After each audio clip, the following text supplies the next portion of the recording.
नमस्कार, आप देख रहे हैं न्यू इंडिया लाइव और मैं हूं आपके साथ लव शर्मा। रुक करते हैं आज की अहम खबरों की ओर।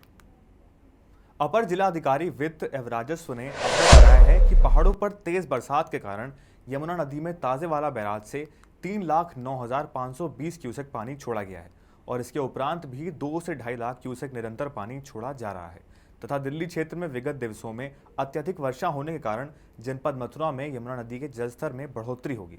इस बात को नजर में रखते हुए इस वर्ष कलेक्ट्रेट परिसर स्थित इमरजेंसी ऑपरेशन सेंटर में बाढ़ नियंत्रण कक्ष की स्थापना की गई है। इस बाढ़ नियंत्रण कक्ष का 24 घंटे संचालन रहेगा। सूचना, मदद, शिकायत, सुझाव आदि हेतु दिए गए दूरभाष नंबरों पर संपर्क कर सकते हैं। मदरसा दायरातुल इस्लाह चिरागे उलूम के प्रबंधक रिजवान अहमद ने प्रार्थनी शाहिदा बीबी के साथ मदरसे में सरकारी नियुक्ति कराने के नाम पर जबरन शारीरिक संबंध बनाने की कोशिश की। इसके साथ ही सरकारी नौकरी की फाइल बनाने के नाम पर 2 लाख की वसूली की गई और 13 लाख की मांग की गई। 28 जून को इंटरव्यू के तय समय से पहले जानबूझकर बुलाया गया। नियुक्ति के नाम पर जोर जबरदस्ती की गई। शोर मचाने पर मारपीट की गई। प्रबंधक के मारपीट करने से प्रार्थनी का गर्भपात हो गया। कबीर चौरा अस्पताल की मेडिकल रिपोर्ट में गर्भपात होने की वजह मारपीट आई।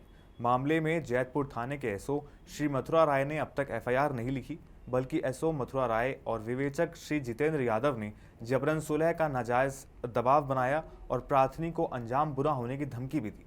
इसलिए आज 1 बजे सभी लोगों के समक्ष पीड़ित 2 मुस्लिम महिलाओं ने मुख्यमंत्री को अपने खून से पत्र लिखकर कार्रवाई की गुहार लगाई ताकि एफआईआर दर्ज करके मदरसे के प्रबंधक रिजवान की गिरफ्तारी हो।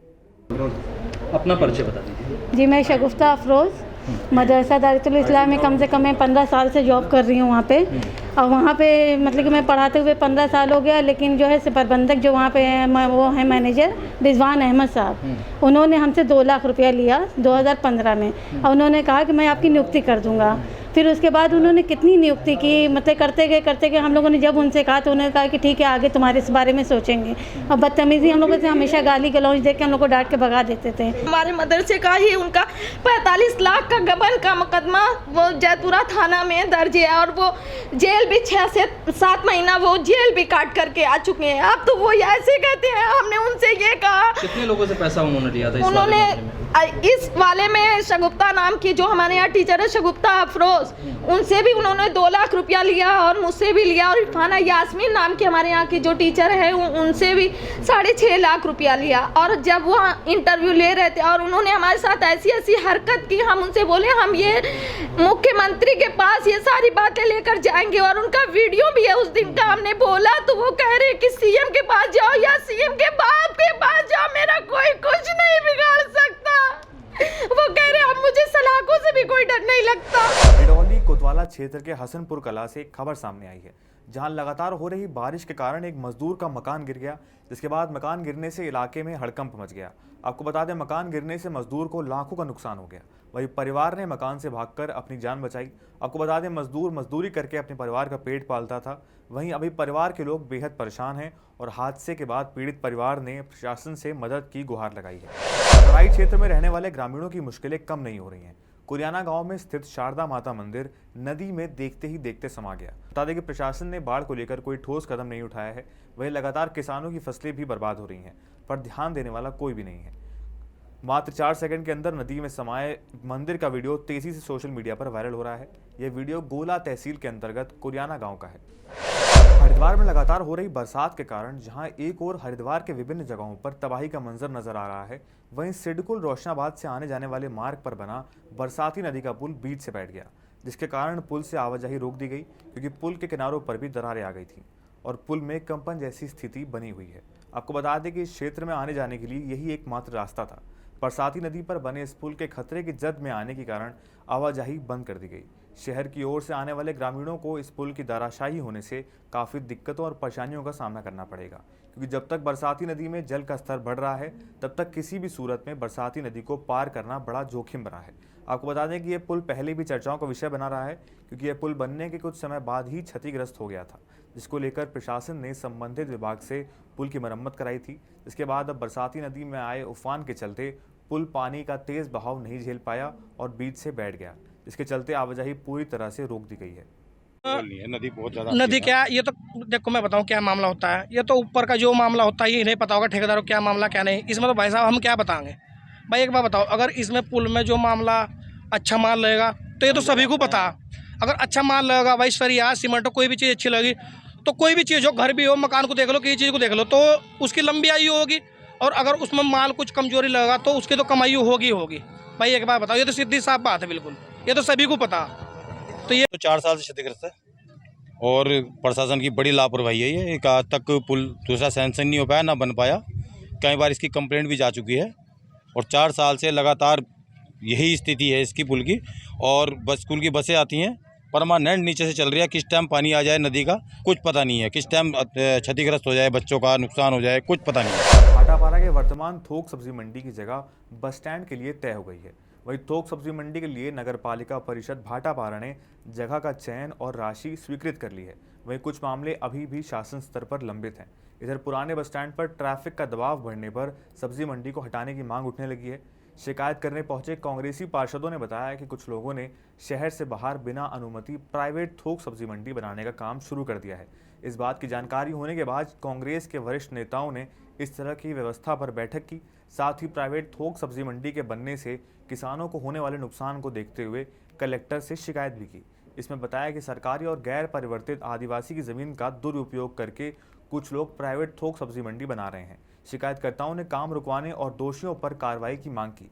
इस संबंध में कलेक्टर चंदन कुमार ने बताया कि भाटापारा के पार्षदों ने शिकायत की है और इसकी जांच करवाई जाएगी। सावन के पावन महीने में जहां एक और भोले के भक्त कांवड़ लेने के लिए हरिद्वार, गंगोत्री, गोमुख, ऋषिकेश से जल लेकर आते हैं, वहीं ऐसे में शासन और प्रशासन ने भी गाजियाबाद में तमाम तैयारियां पूरी कर ली हैं। वहीं दूसरी ओर आज खुद उत्तर प्रदेश सरकार के मंत्री और गाजियाबाद के प्रभारी असीम अरुण भी गाजियाबाद पहुंचे, जहां उन्होंने कांवड़ियों के लिए बनाए गए कंट्रोल रूम का निरीक्षण किया। साथ ही कांवड़ियों पर पुष्प वर्षा भी की। इस दौरान उनके साथ गाजियाबाद के जिलाधिकारी, गाजियाबाद की मेयर और साथ ही गाजियाबाद के कमिश्नर भी मौजूद रहे। गाजियाबाद में पूरे उत्तर प्रदेश में कांवड़ यात्रा को जिस भाव के साथ हमारे श्रद्धालु संकल्प लेते हैं, उसको पूरा करने के लिए, उसको व्यवस्थित करने के लिए माननीय मुख्यमंत्री जी द्वारा, योगी जी द्वारा बहुत ही विस्तृत निर्देश दिए गए। उसको मैंने आज गाजियाबाद में चेक किया, ब्रीफिंग ली, तो बहुत ही अच्छी व्यवस्था है। नगर निगम ने, पुलिस ने और सबसे बड़ी बात हमारे नागरिकों ने स्वयं कैंप लगा करके और सारी व्यवस्था अच्छी की है। किसी भी प्रकार किसी को कोई असुविधा नहीं होगी और अगर कोई होती है तो हमारी एम्बुलेंस, NDRF सभी चीजें डिप्लॉयड है और सभी श्रद्धालुओं का स्वागत है। यदि आपको किसी प्रकार की कोई असुविधा हो रही है तो हमारे हेल्पलाइन नंबर सब जगह लिखे हैं, आप बताएं, हम आपकी और बेहतर सेवा करेंगे। बारिश के कारण हर जगह जीवन प्रभावित नजर आ रहा है। हरिद्वार के ऐसे बहुत से क्षेत्र हैं जहां बाढ़ जैसे हालात बने हुए हैं।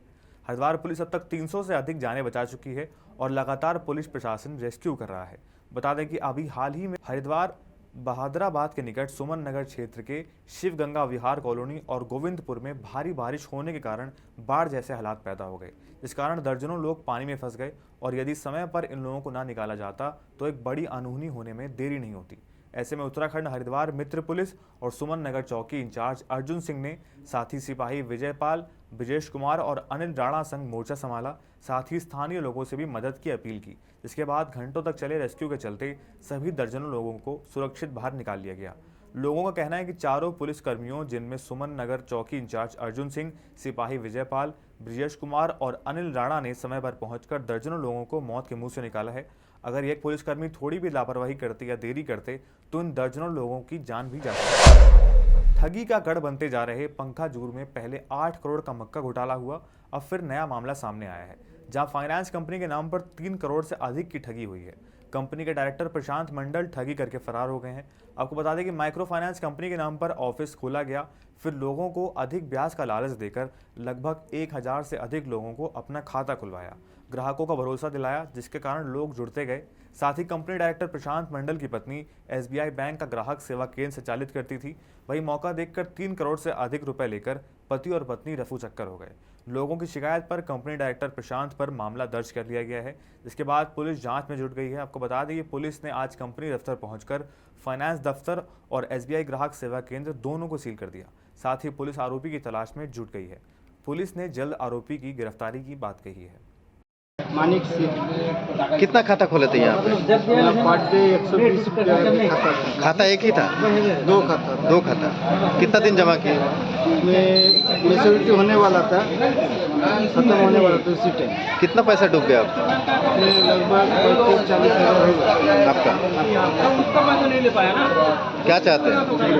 ये देखते हैं क्या करता, पैसा मिलता है कि नहीं मिलता। सर ये है कि ये बैंक वाले घर घर में घूमते थे और लोगों को समझाते थे कि आप इसमें पैसा जमा करो, थोड़ा थोड़ा करके जमा करिए, साल भर में आपको इतना पैसा मिलेगा और हम सेवा भी इतना देंगे कि घर आके कलेक्शन करेंगे। प्रशांत मंडल जो विवाह निधि लिमिटेड के डायरेक्टर हैं, उनके द्वारा करीबन 1000 लोगों से पैसा वसूल करके उनके माध्यम से इधर उधर देख करके और बाकी आरडी और फिक्स डिपॉजिट में पैसा जमा करने के नाम से पैसा दे करके फरार हो गए हैं।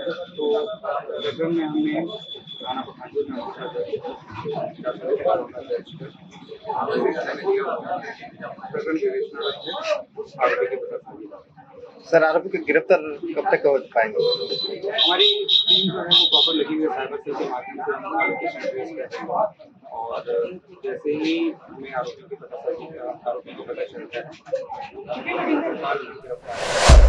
घटना मैनपाट के तराई क्षेत्र ग्राम पेंट की है, जहां किराना दुकान में चोरी की नीयत से घुसे 14 वर्षीय नाबालिग बालक को ग्रामीणों ने जमकर पीटा। बता दें कि नाबालिग की ग्रामीणों ने लात घूंसों से पिटाई की, जिसका वीडियो सोशल मीडिया पर काफी तेजी से वायरल हुआ है। खबरों का सिलसिला यूं ही जारी रहेगा, आप देखते रहिए न्यू इंडिया लाइव।